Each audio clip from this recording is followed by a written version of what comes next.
High বন্ধুরা, আজ আমরা করব চিচিঙ্গে আলু পোস্ত। চিচিঙ্গে আলু টমেটো নিয়েছি, এগুলো কেটে নেব। চিচিঙ্গেগুলো খোলাগুলো ছাড়িয়ে নেব। চিচিঙ্গের খোলা এমন করে ছাড়িয়ে নেব।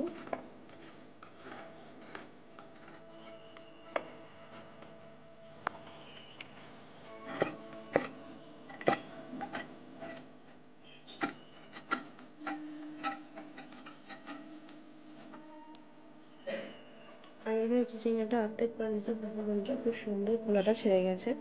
এবার এটাকে আমি কেটে নেব।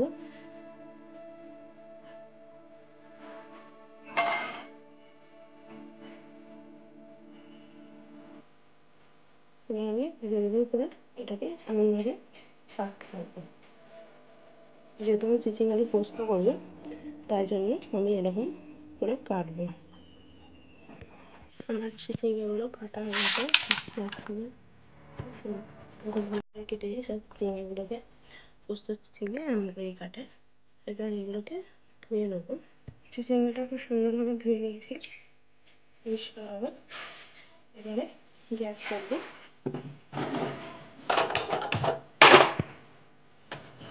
কড়াইটা বসিয়ে দেবো। কড়াইটা গরম করতে হবে।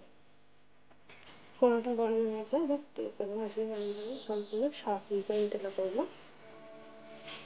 তেলটা গরম হয়ে গেলে চিচিঙ্গে গোড়া ছেড়ে দিয়েছে, তেলটা কড়াতে দিয়ে দেবো।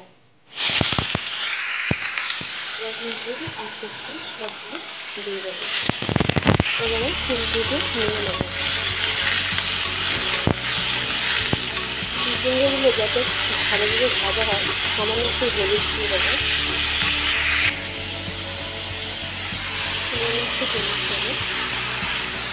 এটাকে নুন দেবো না, কারণ নুন দিলে প্রচুর জল দেবো। পরিমাণে হলুদটা ভালো করে মিশিয়ে নেবো।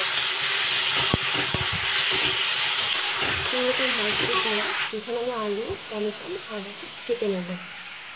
আলুর খোলাটা ছাড়িয়ে নেবো।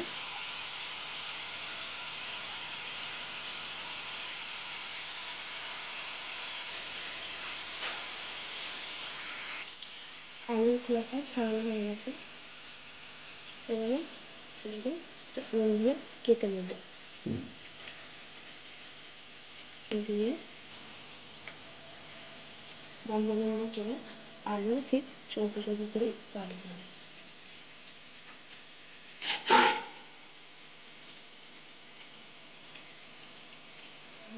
আমি চৌকো চৌকো করে চিচিঙ্গের মতন কাটবো। আলু কাটতে কাটতে যেখানে চিচিঙ্গা পাবো চিচিঙ্গা নেবো, যাতে পুড়ে না যায়। খুব সুন্দর আস্তে আস্তে একটা কালার আসবে, তখন বন্ধুরা চিচিঙ্গাটা একদম পুরো ভাজবে। এখানে আলু কেটে দেবো। খুব সুন্দর ভাজতে ভাজতে আমার আলুও কাটা হয়ে গেছে। আলুগুলো ভালো করে ধুয়ে নেবো। চিচিঙ্গাগুলো ভাজা হয়ে গেছে। এবার একটা জায়গায় তুলে নেবো। চিচিঙ্গাগুলো এবার তুলে নেবো। খুব ভাজা হয়ে গেছে চিচিঙ্গাগুলো।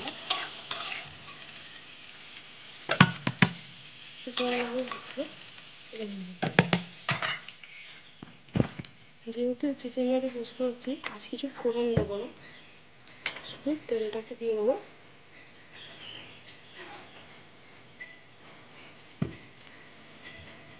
তেলটা গরম হয়ে গেলে আলু দিয়ে দিয়ে দেবো।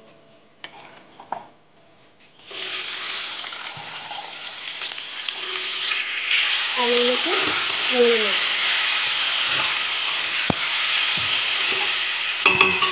এটাকে নেড়ে নেবো।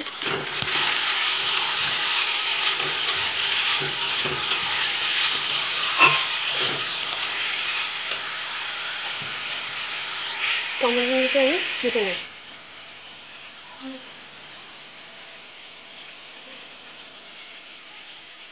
টমেটোটাকে আমি তরকারি করে নেবো। টমেটোটাকে একটু জল দিয়ে ধুয়ে নেবো। দিয়ে টমেটোটা হলুদটাকে দিয়ে দেবো, যাতে টমেটোটা আলুর সাথে ভাজা হয়। আলুগুলো নাড়বো।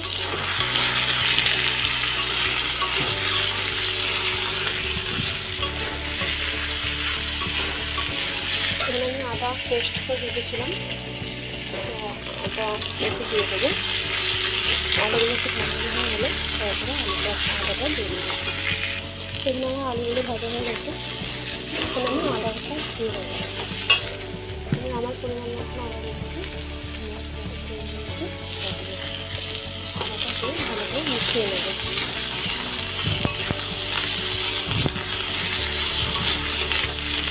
আদাটা মেশানো হয়ে গেছে, করে মশলা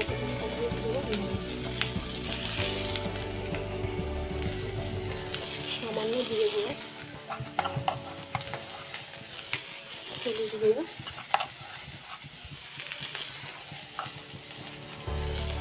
লঙ্কা গুঁড়ো,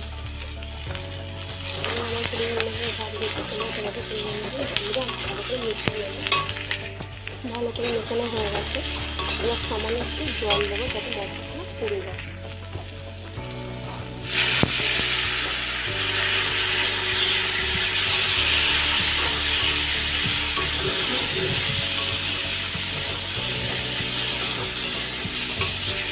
এবারে ভেজে রাখা চিচিংগুলো এর মধ্যে দিয়ে দেবো,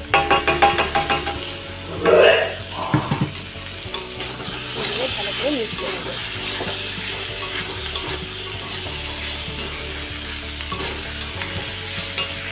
এখানে আমি ছোটো মাঝে 1 গ্লাস জল পাইল করবো, তোমরা জলটা আমি আমার পরিমাণ মতন ব্যবহার করছি, তোমরা তোমাদের পরিমাণ মতন মিশিয়ে ভালো করে চাপা দিয়ে দেবো যাতে খুব তাড়াতাড়ি জিনিসটা হয়ে যায়। পাত্রে আমি পোস্তটা ঢেলে দেবো। পোস্তটা আমি এখানে আমার পরিমাণ মতো ব্যবহার করছি, তোমরা তোমাদের পরিমাণ মতন যাবে। পোস্তটা আমি বেটে নিলে এর মধ্যে সামান্য জল দেবো, দিয়ে বেটে নেব। এখানে আমার পোস্তটা বাটা হয়ে গেছে, একটা বাটিতে নেবো। ঢাকাটা খুলবো,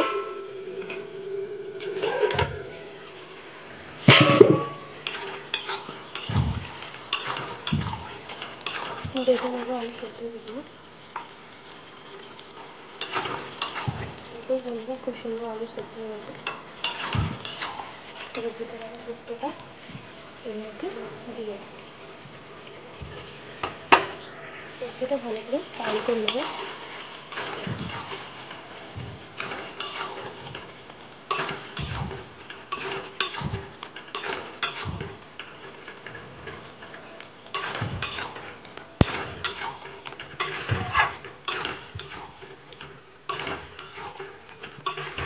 এইভাবে যদি